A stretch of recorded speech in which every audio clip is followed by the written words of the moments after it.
You'd think very loud genres like metal and punk and grindcore and so on would be something that would kind of be a negative to most dyspraxics. It's very loud and heavily organized, and you'd think that a brain that has enhanced perception and therefore a sensitivity to sound, and smell, and sight, of course, as well as the enhanced empathy, would kind of want to stay away from such a violent sort of music. But I've honestly found that these genres have been some of the best genres for someone with dyspraxia to get into when it comes to making music. As I've mentioned in learning with dyspraxia, part of how we learn is to kind of take alternate routes throughout, well, just about everything. And when it comes to things like especially death metal and grindcore and hardcore punk, it seems like the chord progressions are a lot more organized, but they're basically simple chords that can be practiced pretty easily. And all you really got to do is ramp up speed. And, well, if you're going to play metal guitar, ironically, that's probably the best way to play when you have something like dyspraxia. So, this is beginner's guitar. And most of my subs have probably seen me play this guitar once or twice.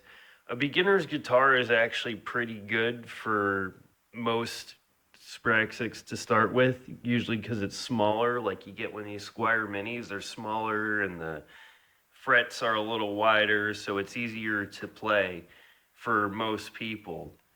But the thing is, a lot of the trouble with many dyspraxics is the fact that the fine motor is affected. So if you're playing different notes, shifting between notes, especially with your fingers and your fine motor, is going to be difficult.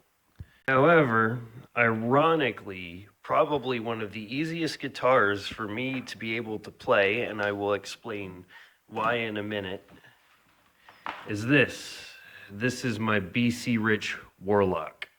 You can see it's longer and the frets are even wider, at least up here. However, you're going to be playing mostly chords anyway. And well, I'm going to try to show you guys how I play guitar, but keep in mind, dyspraxia affects everyone differently and it affects everyone's fine motor differently. So what I show you guys may or may not be helpful. So when it comes to learning things, most of us dyspraxics don't really pick up instructions very well. We can watch someone do something, we can watch a YouTube video, or we can read something. But typically we learn best by hands-on experience. So if you are trying to learn guitar, I would heavily suggest you do this along with me. But it's not something you have to do. Eventually you will pick it up. If you truly want to learn the guitar, you will pick it up, because most dyspraxics do that. We'll just keep on doing it until we get frustrated, and then do it even harder, and then eventually we'll do it right. That's just kind of how dyspraxics do things. Now, a pick is probably one of the most important keys when it comes to playing guitar with dyspraxia. After all, you don't want to use your fine motor too much, because then you'll end up like cramping up while you're in the middle of a set, and that's kind of dangerous. So, a pick, key to using a pick is to take my advice from eating with dyspraxia. Hold it however you feel comfortable holding your pick. It doesn't really matter how you hold your pick. I know many teachers will be like, oh, make sure you have the form, make sure you hold it like this. But when you're playing and you're jamming a little bit, as long as your finger isn't like smacking the strings and affecting the quality of your sound, if your pick placement is comfortable for you, stick with it that way.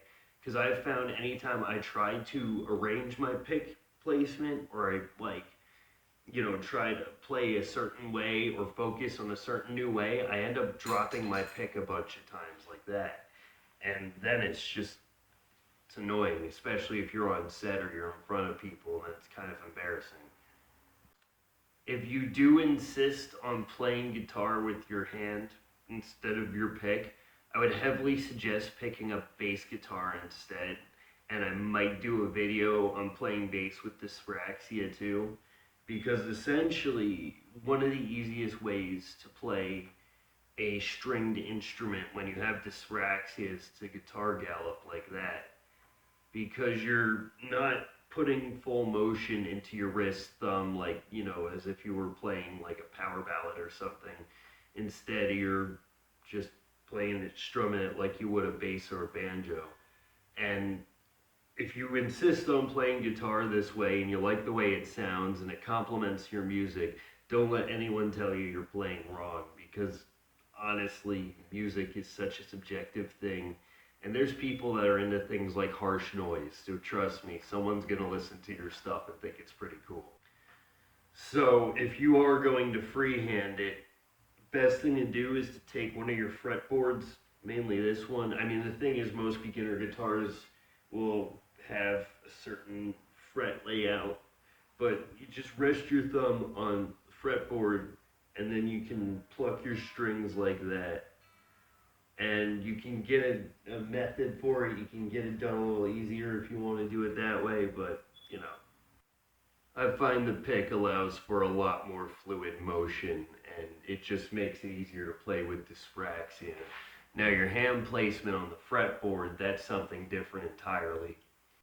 Almost everyone I know has like their fingertips lined up like outside of the fret area. So, and this is important too, because you don't want to be resting your hand on the fretboard. Then you're going to start playing notes and you're going to be playing dead notes. And I mean, I guess if you're dyspraxic and you want to add that to your song, throw in a bunch of dead notes. I have a song like that has a couple of dead notes in it, fine. But like, try to keep in mind for the most part that it's okay to lean a little bit. It's not going to affect your sound, especially if you have like a wide fretboard like this. It shouldn't affect your sound too much, especially because you're going to be playing chords mainly. But still, try not to rest too much on your fretboard. And the thing is, I've found, just try to be as light as possible, because with dyspraxia, it seems like you can't really decide how hard you grab something. You can't really, you know, do that per se. It's like you can't even recognize how strong your grasp on something is, and this is a large part as to why individuals with dyspraxia tend to break things a lot. So it seems like if you tell your body to grasp hard, it's going to grasp hard. It's going to push as hard as possible. There is no moderation there. Or at least this is how it is for me in my fine motor control. And if you empathize, feel free to let me know in the comments.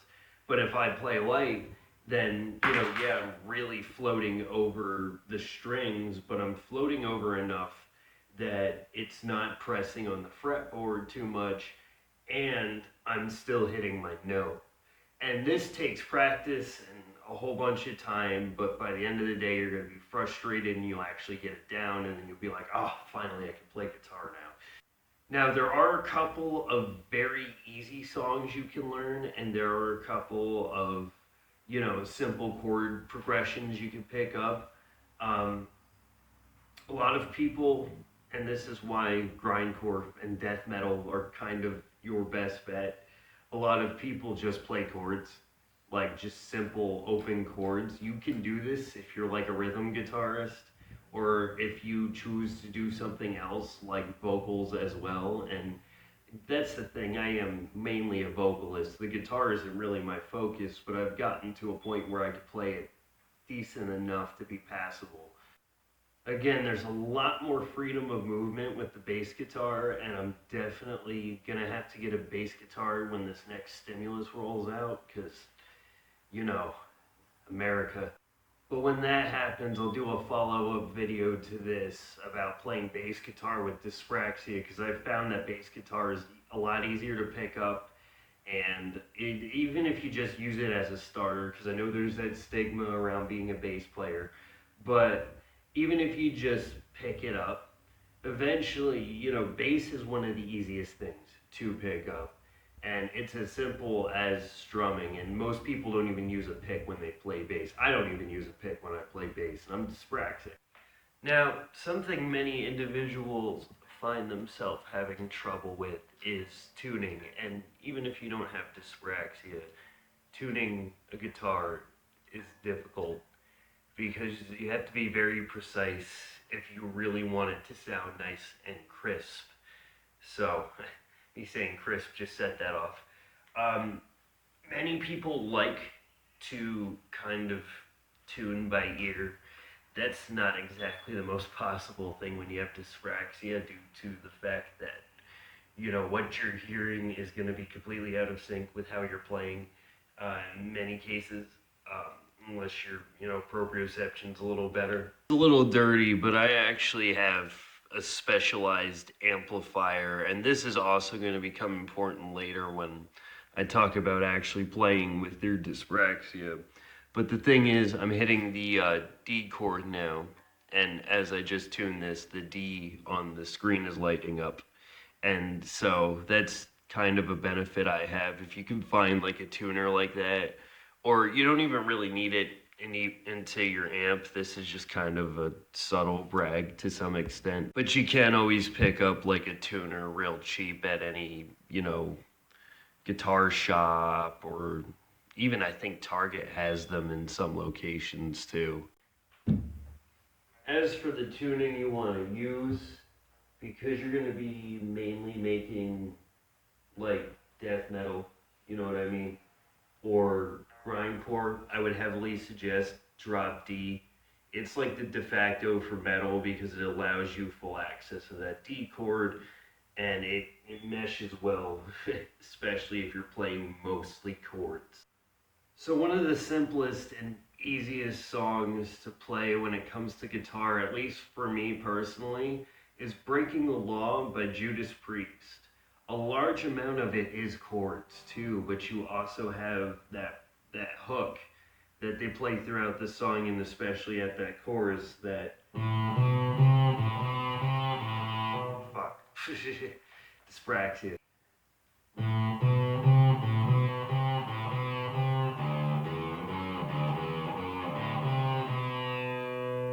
Just like that. Now, I'm pretty sure Judas Priest used standard tuning, and if you do want to use standard tuning, there's nothing wrong with that. So that's probably why that, second half of that kind of sounded a little off. But I'm not entirely sure. I can't really tell how guitarists tune their guitars just by ear. And even in interviews, it just kind of seems a little off that some people ask about their specific tuning. I think tuning is something that's just kind of an artist reflection more than anything. And while, yeah, to some extent, some songs will sound better, and you could go into music theory and the philosophy of music, but if you're just playing for a bunch of friends or, opening for some band, it shouldn't really matter too much in the grand scheme of things. Now, if you are planning on being big and actually making some money off of this, well, good luck for one thing. And while I'm not here to teach advanced guitar lessons, not by a long shot. I'm just an individual with dyspraxia who plays guitar and occasionally plays shows once in a while. If you are dyspraxic and you're looking to play an instrument like the guitar, this should be your kicking off point. This isn't an all music theory, full blown replacement for any guitar lesson. If you're really looking into getting to play the guitar and actually make a career of it or actually sound a specific way, the best way to do that is through a trainer or a tutor or someone who does this for a living. I play as a hobby, and I think most dyspraxics usually do. And occasionally you'll make a banger that sounds really good, and people will like it, and occasionally you'll just kind of play for fun once in a while at parties. But I did say I would bring up the amp real quick. And this isn't something that I would heavily suggest for anyone looking to play the guitar seriously again. But as you saw from earlier in this video, many of us dyspraxics will miss notes, not even realize we miss it. And the best thing you can do if that happens live is just keep on playing anyway. Because if you miss one single note, no one's going to hold on to that, especially live. And that's the whole thing about the stage presence in general, especially with like metal. Metal fans are surprisingly really chill. But I've found that recently I've gotten into more psychedelic stoner metal, and because of that, I can add kind of a phaser effect to my guitar when I play. And this serves two purposes.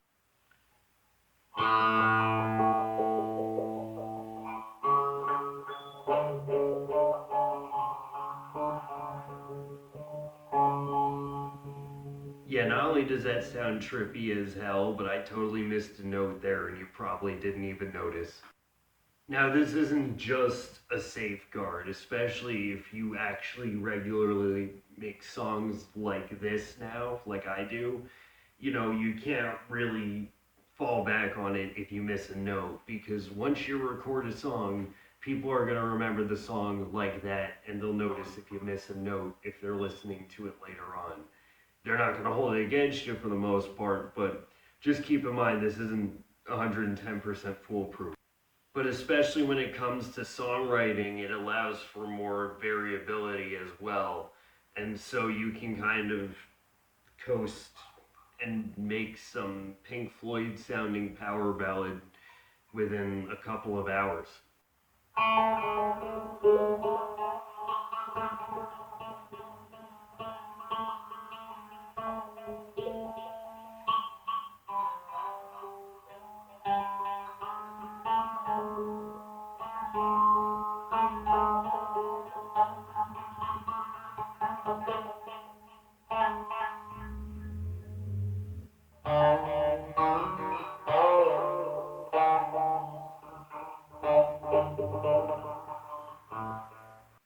That was just me messing around and it sounded trippy as hell.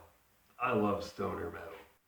But again, this all comes out to variation, and there really are some rough guidelines to follow if you're looking into music theory and you're looking into actually making money off of playing guitar.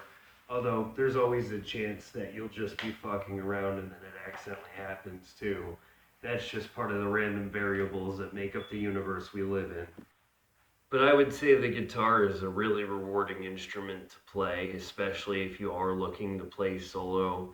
And while there's occasionally the solo bassist, it's not a very common thing, and to be Victor Wooten is kind of difficult, especially if you have dyspraxia. But if you're ever losing faith in your ability to play guitar, just keep in mind that many of us have a severe lack of proprioception, fine motor control, as well as gross motor control, which also makes live shows kind of hard too because you're standing the whole time. And that's hell on the anatomy. Although you're not really feeling it because especially when you're on stage, you're getting that adrenaline rush. I've found that especially like lately, since I haven't been really active often, I'll do like a one-off show at like a coffee shop or something, and just after like a 30-minute to 1 hour set, I come home and I feel like I just ran a marathon. This is a large reason why I'm saying try not to get your hopes up about the whole music industry and everything. Because for one thing, especially during COVID, the music industry is a mess anyway right now, and it's not really reliable income for most people unless you're in that really small margin of like people being played on the radio. Music is a great hobby though, and especially if you live alone or somewhere where noise isn't too much of an issue, especially like if you're up in the woods. That was when I used to record a lot more, was I lived up in the woods.